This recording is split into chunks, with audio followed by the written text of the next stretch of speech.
Hey, welcome to this latest episode of the Shots Pod, where we discuss all things Aldershot Town. I'm Liam Flint. As always, with me is my dad, Howard Flint. Dad, how you doing?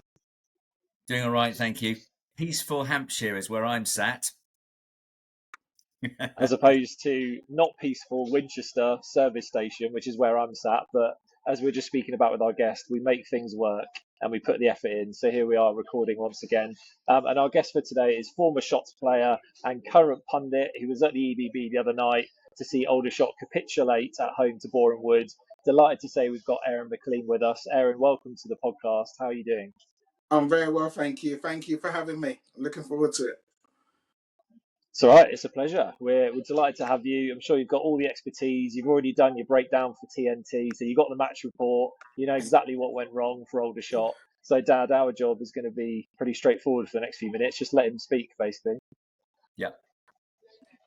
Which is what we do best. So, Aaron, let's start with that then. Just tell us about obviously the game the other night at home for Aldershot, massive game, EBB against Boreham Wood, who are obviously struggling to stay in the division, and we go on and lose 3-0. Just from your perspective, I know you spoke a lot about it after the game. What were your main takeaways, main thoughts from that 3-0 defeat? Well, I think when I looked at the two teams, Boreham Wood just looked like the team that wanted to win the game more. You know, I think from the start of the game, they started off with a real energy and a real desire to win personal duels. And obviously, listen, they did the most important thing, which was take their chances and put the ball in the back of the net. But I've been in both sides really. I've been in the team that's trying to get promoted, and I've been the team that's fighting for their life in terms of relegation. And it is more difficult at the bottom end. You do find that extra motivation, and they've half given themselves a chance of staying in the division with that win and the win in the game before against Wildstone. So that's what I'd say. I'd say they just looked like the team that looked fresher, looked like they needed the points more desperately, and they went out and they earned the points. Unfortunately for Aldershot, that's a huge blow to their promotion chances, and they're kind of reliant on Halifax's build up of games going against them. And Aaron, you mentioned about wanting it more. In terms of specifics, where do you think it was won and lost? In the duels on the pitch. I think in an attacking sense, I think Leon Love had the beating of the defence. I think he was a bully all day long, and really gave the team that basis to be able to build from. You know, it's so important for a striker and attacking players to be able to look after the ball, retain possession in the opposition's half, and allow the rest of the team to get up the field. And I think he did that brilliantly. Something that he's been criticised for at different stages of the season because of his physicality and because of his ability. Maybe hasn't done enough, but definitely did that in that game. And I think defensively they were sound. I think defensively they didn't I don't remember them making too many mistakes at the back. Kept Tolage, Stokes and Barham fairly quiet, which I'm not used to seeing. Every time I've seen Aldershot, those three have, set the world alight. Especially, I look back to the Stockport game, and they absolutely ran them ragged. Bournemouth didn't allow that, which credit to them. But unfortunately, it's a bad performance and a bad run of form at the worst possible time for Aldershot. Yeah, that's a pretty good assessment. And Dad, we'd agree with that. We've not seen those front three kept quiet for a prolonged period for a long time. Obviously, Barham's been out injured for a while. But one thing we've always had this season, and Aaron, you'll have noted it, is just the goals, the firepower up front, the dynamic front three. So, Dad, for you there, obviously you were there at the EBB as well. Were you surprised at all that the game went the way it did? Were you surprised that we were so ineffective in attacking thirds? Or was it just they wanted it more, as you said, on the day? I was disappointed, yes, as a Shots fan, of course. But I think everything was lined up for Aldershot to do well. I mean, The EBB was pretty well rocking. Aaron, I'm sure, felt that. 3,000 Shots fans. I mean, there were probably only 50 or 60 Boreham. I say only, but respect to them. But 50 or 60 Boreham Wood fans. There weren't that many. It was largely Aldershot on their home ground to possess the game. But no, I think Aaron and I saw the same game. They were quicker to the ball. They won their duels. They definitely knew where the goal was, and I think the penalty was soft, but I don't think there was too much objection from Ryan Glover. It was just he kicked the man rather than the ball. But I think everything was lined up for the Shots to do well. The fans were really positive as I went into the ground and talked to people. And it all just went down like a balloon, didn't it, Aaron? It was like the air went out of the balloon and it all went a bit soft. Yeah, and I think current form probably played a part in that.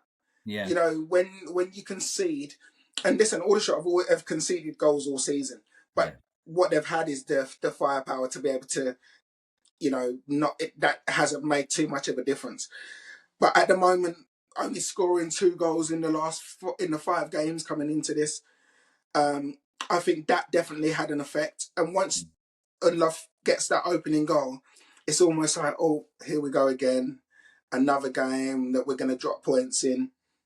And that compounding with that giving Bournemouth a huge boost and thinking, do you know what, we can really go on and get something here.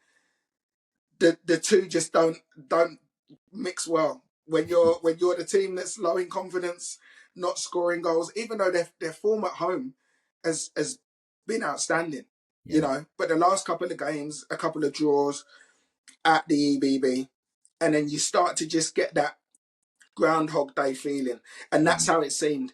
And fair play to Bournemouth, they capitalised on that and went out and really got amongst them and got the 3 points. Yeah, it has felt like a bit of a pattern, really. Like the lower teams, you would call them, when we play them, we seem to struggle. Whereas, I mean, we had that run where we played Barnet at home, we beat them with a clean sheet. Altrincham at home, we beat them. But we've really struggled when those teams, who are obviously now desperate at this time of the season, when they come to town, we really seem to struggle. Not sure what that is, whether it's mentality or tactics. But Aaron, just looking at it objectively, whether you like Aldershot or not as a fan, or whether you're in the middle, would you say now you reckon that's probably it for Aldershot, or do you still think 2 games to go, Halifax, Gateshead, do you still think there's a chance there? Well, I think Gateshead are done. I think Gateshead, their win last night has more or less compounded them in the playoffs. So it is just down to Halifax.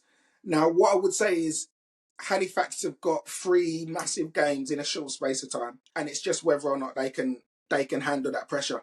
I know they're playing a couple of games at Accrington and Stanley, which I think probably goes in their favour because they'll be on a better pitch than what they've been used to playing on at home.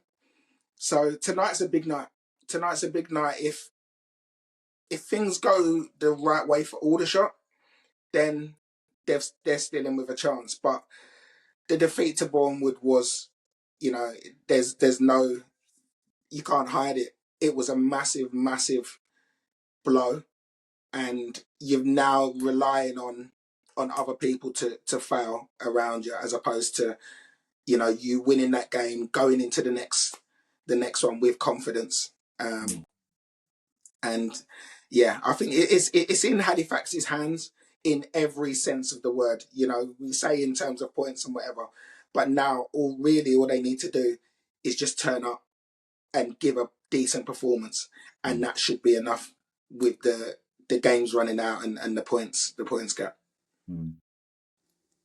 Yeah, I think that's a disappointing thing, Dad, isn't it? That it's no longer in our hands, when for so long it looked like if we take care of our own business, we'll possibly get 6th, definitely get 7th. It's horrible, isn't it, when you have that realisation where, wow, not only have we semi-blown it, but now it's not in our hands, and we're looking at Halifax, who we weren't concerned with 3 months ago. It's just disappointing, isn't it? Yeah, it is. And as Aaron knows himself, when confidence drains, it's really hard to turn the tide, isn't it? It's really, why are we not so confident? Obviously, results are the key thing, but also it's very, very noticeable. I mean, I was there at Maidenhead, heavy 4-0 defeat. The confidence was really battered that day. And again, against Boreham Wood, I could see anyway, the players compared with, say, November, December, at the FA Cup run, different players. Josh Stokes was relatively missing. Barham tried hard. Toles didn't even get a look in, really, barely a shot on goal. But even people like Frosty and Kean Harris, they didn't exude the normal confidence. That there was a jitteriness about it. Ryan Glover was subbed early. I think shots just weren't themselves. So it is disappointing. But this is sport, isn't it? This is why we love it. There's no definites at all. But in terms of definites, Aaron, who do you see now as being the second promotion place? Have you got an idea now? Honestly, it is. I think this is possibly the most evenly matched playoffs I've seen since I've been doing this anyway. Since I've been in National League the last 3 years, by far this is the most evenly matched. I think across the board, on their day, you can make a case for most of the teams. I think Barnet are a team very strong throughout their spine of their team, capable of scoring goals, solid defensively.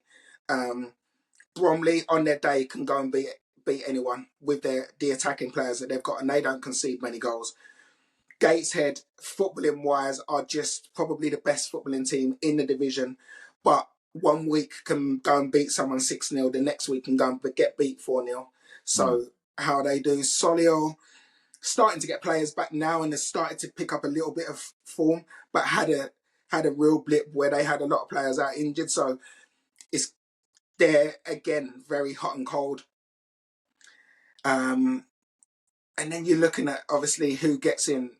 If Halifax get in, Halifax don't score many goals but don't really concede. So will they look to just try and shut up shop? Are they going to be able to play one of the games at their home ground? If they are, will that make a huge difference? Because the pitch is unplayable in my opinion. So there's so many factors that are going to come into it. And if Aldershot get there, you'd say they'd have probably lived into the playoffs. Are they going into it with the confidence that you'd normally expect from the final playoff spot? Probably not. So, but they've got in terms of an attacking force, undeniably, they've got one of the best attacking forces in the division. So it's just set up for a brilliant playoffs. And just on Aldershot, I've got to say, it seems a little, if they miss out, it would seem like all doom and gloom, but it's an incredible achievement from where they're used to finishing to be in and around the playoffs and have had the amazing cup run that they've had. It's fairly normal for during the course of a season that has the FA Cup roller coaster going through the middle of it, that you are going to have dips in form. And I think that's probably where Aldershot have suffered the most, is in and around those cup games, the points that are dropped in and around them, as opposed to the back end of the season. We've seen many teams that have limped over the line at this stage and still been able to go on and get into the playoffs. So they would have accumulated the right amount of points, I'd say, had they not had such a long cup run. But I don't think you'd trade the two. I think the cup run for the club and everyone concerned was incredible. Yeah. In earlier podcasts, we've said that, Aaron, that it's been a fantastic season, and I mean, Liam and I are not a couple of those negative naysayers who think it's all doom and gloom. I mean, there were a few around the EBB on Saturday, who were throwing the towel in, but it's been a fantastic season, and we've had brilliant experiences. Last minute goals and 7 against Swindon, and it's been brilliant. So. Yeah, we recognise, and I hope people watching this would recognise that it's been a fantastic season. And if we don't make it, well, we've got a basis for next year, I think. Absolutely. And listen, there's going to be 5 other teams that are in the playoffs that don't make it. So would you have rather not have any of the cup run and those amazing memories that you've got finish in the playoffs and then just go out? Yeah. Some of those teams are going to have that, where they've given everything all season and still have nothing at the end to show for it. So you kind of have to put it in perspective. And like I say, the difference between looking at a team that's fighting relegation season after season and a team that's actually challenging for something Like that's huge for the future of Aldershot. And within that, you've got an unbelievable manager whose recruitment is second to none. So Yeah. everything is positive in my opinion. Yeah, that's a good assessment, Aaron. I think it's just a shame that Shots have saved their blip until right at the end of the season when most teams have already got theirs out of their system. But that's all right, you know. This is football. Yeah. That's how it goes. Do you know what? That happens. You know, across the, if you look through the whole pyramid, everyone is dropping points against the lower teams in the divisions because there is so much riding on it. And you know, I was looking at Peterborough the other day, got spanked 5-0. They was looking to try and get automatic promotion, and then you go and get tonked 5-0. So it can happen to anyone. Unfortunately for Aldershot, it's happening at the wrong time. But like I say, I think that you get to the end of the season, and then when you actually really assess how the season's gone, I think it's you can only look at it as a successful season. Yeah, agreed. We'd both echo that, Aaron. And let's just say that you were in that squad right now. You were still playing for the Shots. What would you be trying to do in these last two games to change the momentum in terms of your own game, but also just kind of dressing room feel? What would you, if you think back, what would you have done? Have you done when these kind of rots hit you as a team to make it better? Well, I think looking at me as a player and looking at, I think what was missing at the game against Boreham Wood was energy. So that's what I'd be trying to bring to the team. I'd be making sure that I'm constantly running, showing the level of enthusiasm and a level of urgency. You know, almost as if we need to win this game to stay up. Every single challenge and every single shot, every single header matters. And I'd be trying to lead by example. You know, if I was on the pitch. And in the dressing room, I'd be telling the players just how good they are. I'd be explaining to them, you know, look how far we've come. You know, for players that have come into the club this season, your Stokeses or your Tolages, I'd be saying to them, look how far you've come. Look what you've come in, and look what you've managed to achieve so far. Now let's build on that. For the lads that have been there when you've been near the bottom of the division and fighting to stay in the division, saying, look, that's where we've been. Now look at what we've got the possibility of achieving. So just trying to pump confidence into those players and making them understand that they're there for a reason. They're challenging for a reason, and that's what they kind of need to hold on to, because ability wise, they're more than capable. Absolutely no question. They're more than capable of going on and getting out of this division if they do get in the playoffs. But I think there's just a little bit of confidence been lost, and you kind of need someone to step up and show that energy. I look at Tolaj as being that guy.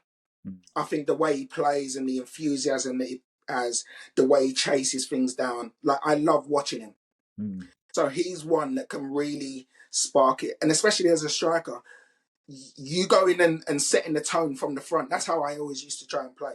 Set the tone from the front, and everyone else will follow your lead. So as the captain, that's his responsibility. Even though he's 22 years old, if you get it now, it stands you in good stead for the rest of your career, that's for sure. Yeah. We said it was a clever move, Aaron, from Tommy Witherington to make him captain, because it's almost I've seen him throughout the season at Shots and away, and you know he's grown in stature from and I don't think he's ever played 40 plus games in senior men's football before. He's played under 21s, but you know this is a real step. But to give him captaincy, it's a clever move, isn't it? Absolutely. You know, listen, some players they'll either sink or swim. Yeah. And he's definitely swum. You know, I remember being at the Barnet away game, and he scored that night. And I think he'd scored at the beginning of the season, and then that was his first goal for a long period. But then from there, he just didn't stop. And you can see, again, I liken it to Harrison Burrows at Peterborough. He's 21 years old, 22 years old. Darren Ferguson made him captain, and he's grown from it. He's just been honoured with Player of the Year. in League One. And I think certain young players have those characteristics. Mark Noble, when he was at West Ham, had those characteristics to be able to go out and lead the team, not necessarily just because of how you speak, but lead by example.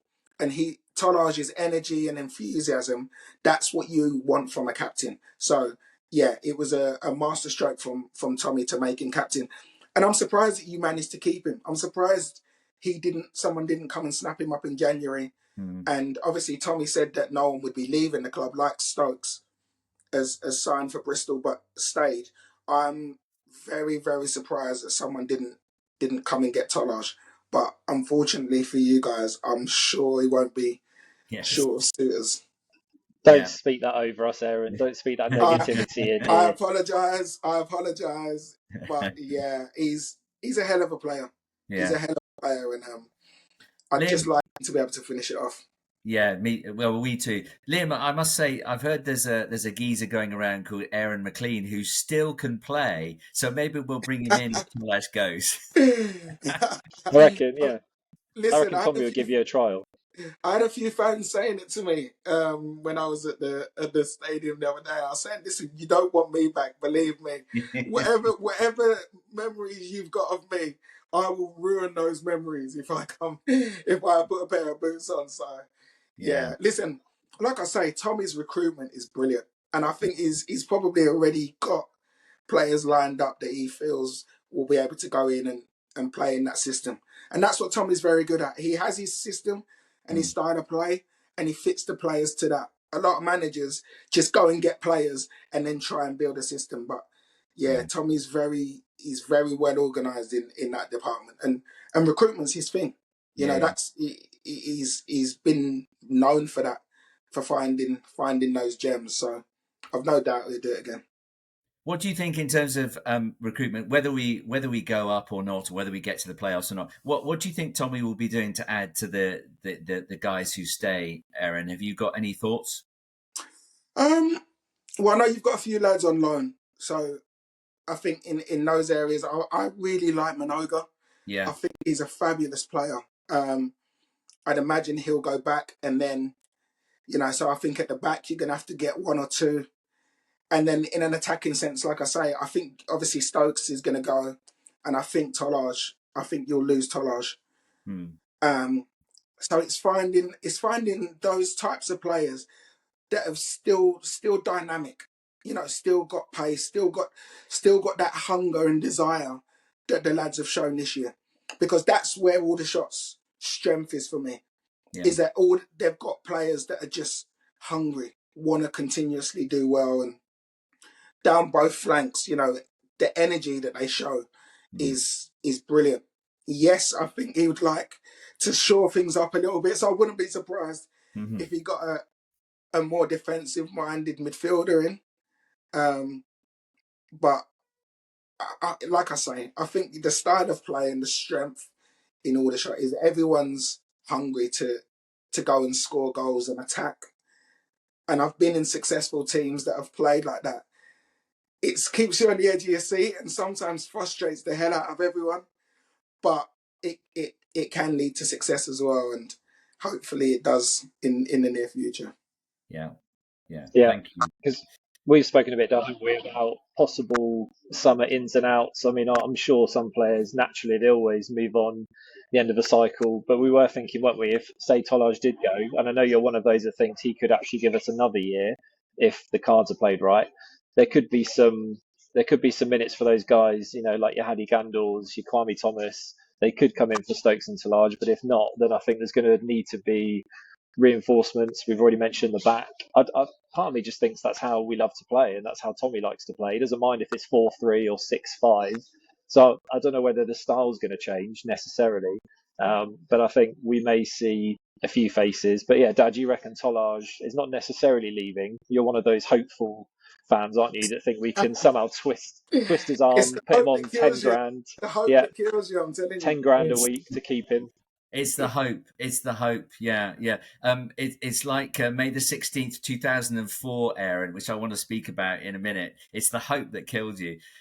Yeah, I mean, I think that I could be totally wrong, and Tommy hasn't spoken to me personally about it. Although we caught up with him last week, didn't we, Liam? I think Tommy would work really hard to say, yeah, we'll sell you Tolaj, but could we have him back for a season? Because he is only, he's only 21, 22. 22, so, yeah. He's possibly another season at National League level or League Two if we got there. Wouldn't do him any harm. Like Stokes has not suffered from being with us, but I can see a lot of EFL teams saying no. We'll give you 400,000 and that's it, sort of thing. Yeah. I'd love to keep him because he has signed a contract, extension. So technically speaking, whoever comes for him is going to have to pay up that contract, aren't they? And pay what he's worth. So yeah, I'm a realist. I think he may well go, but wouldn't it be great to keep him and for him to lead the line again for another season? That would be another roller coaster for us. It would be great. It would be great. Yeah. I don't share your optimism with that, unfortunately. No. Well, money speaks, doesn't it, Aaron? Money speaks, especially when you're a National League team and your budget isn't the biggest. It hasn't matched Chesterfield or Oldham or Rochdale. There's some big budget teams in this division. Oh yeah, in terms of what you have on your side is like I say, is the recruitment. Bringing Tolaj in and bringing Stokes in from Sudbury, and those kinds of recruitments and players coming in and doing so well are very rare. I think Stead at Barnet is also in that bracket. Coming from Brackley and then coming in and scoring the amount of goals that he scored. But they're few and far between that you're able to. I think even people's recruitment networks don't necessarily reach as far as someone like Tommy's. So, in terms of keeping Tolaj, I think he's ready to go and play in the league. I think this season was a big season for him in terms of showing that, right, I'm better than this level. Now I need to go on. Dependent on which club he was to sign for, if he was to go, big if, would depend on whether or not you'd be able to get him back. If he went to a championship club, then they might turn around and say, yeah, look, you can loan him back. If he goes to a League One club, then I don't see it because I think he's good enough to go and play week in, week out in League One right now. And I think the same applies to Haji Minoga as well. We'd love him back, but I think he could easily play League One. I don't know if Portsmouth are going to suddenly think, do you know what, we need to use this guy, because I know they're doing well, so they may go up as well. But if it feels like Haji's too good, it's just whether for some reason Portsmouth say we're all right and then he's available on a free or something. But he would be amazing to have back. But again, I can't see that happening. No. Yeah, again, I think he's one that, because he's done so well this season, he's shown real quality and progression. I think he's toned it down a little bit with it. I've never seen someone launch themselves wholeheartedly into every single challenge like he does. He literally lives on the edge every single challenge. I think he's toned that down a little bit, and he's understanding throughout the course of a season, with the help of the coaches, he's become a better player. So now, with Portsmouth being promoted to the Championship, do they now look and say, well, does he go to a league club as opposed to going to a National League club? That could potentially happen, which obviously wouldn't enable you to get him. But there's plenty of players out there. There's plenty of players that can come in and do great jobs, whether it's in the loan market or a permanent basis. And like I say, I have no doubt that Tommy will be able to find those players. Aaron's hurting us, Dad, isn't he? With all these prophecies, he wants all our players to leave and go up the league. There's no mercy. No mercy. I want everyone to stay. Yeah, I'm gonna next time I see him walking around the stadium at the EBB, I'm gonna start throwing things. That's what I'm gonna do. No, you're gonna make me hated. Yeah. No. You'll never be that. And before we let you go, we're grateful for your time, Aaron. We do want to just speak about your time at Aldershot because it was a special time. Don't you think, Liam? We must just ask Aaron about that. Yeah, 100%. I mean, just the fact you've already mentioned it, coming back to the EBB, and obviously you've had decent spells at Aldershot. Does it hold something special for you whenever I know you've had multiple clubs. When you go back to one of those clubs, is it just almost a lovely day to be able to go and do your job now as a pundit, but being around it, obviously I'm sure some memories come back. It must be really nice and special for you. Oh, absolutely. I love it. Aldershot was the. I always say this was the club where I actually really understood what football was about. I'd been at Leighton Orient for 4 years. 2 years as a scholar and 2 years as a pro. But I was never looked at as a starter. I was never looked at as really a first team player, even though I'd made 60 or whatever sub appearances. Aldershot was the first club where I actually understood what training all week and going out on a Saturday and playing, what it meant to the players, what it meant to the fans, what it meant to the community. I got a real understanding, and in terms of maturity, I matured the most in that period. It was the first time I'd lived away from home. It was just, it was an incredible time. I never wanted to leave. I never wanted to leave the club in the first place. So it was sad the way that I ended up leaving, and it was such a shame that it came to an end when it did. In the end, it ended up turning out well for me because I went to Grays and did really well. But I've always had a huge affection for Aldershot and for all the fans, and the way that I've always been treated by everyone from the second I walked through the door as a kid to the second I left. And I've got to give a mention to Heather, who I've always had such a good relationship with. Had an amazing relationship with her mum. I always used to go over to the disabled area and see her mum. And now Heather, I speak to Heather all the time. I don't think that. I think she owes me about 12 coffees because she's terrible at predicting scores. So she owes me about 12 coffees. But that just, she epitomizes what the Aldershot fans are about. They don't forget about you when you move on. They always show the same level of love and affection that they did when you was wearing the shirt. And that's something I'd always be grateful for. Yes. And just on leaving, Aaron, that we don't want to pry and make a nuisance of things, but was it the club that wanted you to go rather than you? Were you sold rather than asking to leave? Yeah, the manager wanted to sell me. The manager wanted me to go. Yeah. And I don't always remind him of it, but Terry Brown, as he said that it was a mistake. Yeah. He said it was a mistake in terms of letting me go. And I think it was a mixture of things. I think that he probably felt I needed a fresh start. I wasn't playing as much as I would have liked to. And I'm not great when I'm not playing. Yeah. I was never disruptive in the dressing room, but I'm very ambitious. Even in what I do now, I want to continuously see movement forwards. I want to see progression. And if he obviously felt that there was better players in my position, and felt it was time for me to leave, which, like I say, it was sad, but that's the game. Yeah. I'm very aware that's the game. We all move on. Sometimes it's the right decision. Sometimes it's not. That definitely wasn't the right decision, but we live with it. Well, as somebody who was watching the shots every game in those seasons at Aaron, I can definitely say we were sad as fans. But I must just ask you your memories. May the 16th, 2004, Stokes Britannia Stadium. It was called the Conference in those days, if you remember. Yeah. Aldershot Town versus Shrewsbury Town. And what are your memories? You scored the opener. We thought we were going up to the league, didn't we? We thought we were going up at that point, and then we just couldn't quite win it in extra time. What are your memories?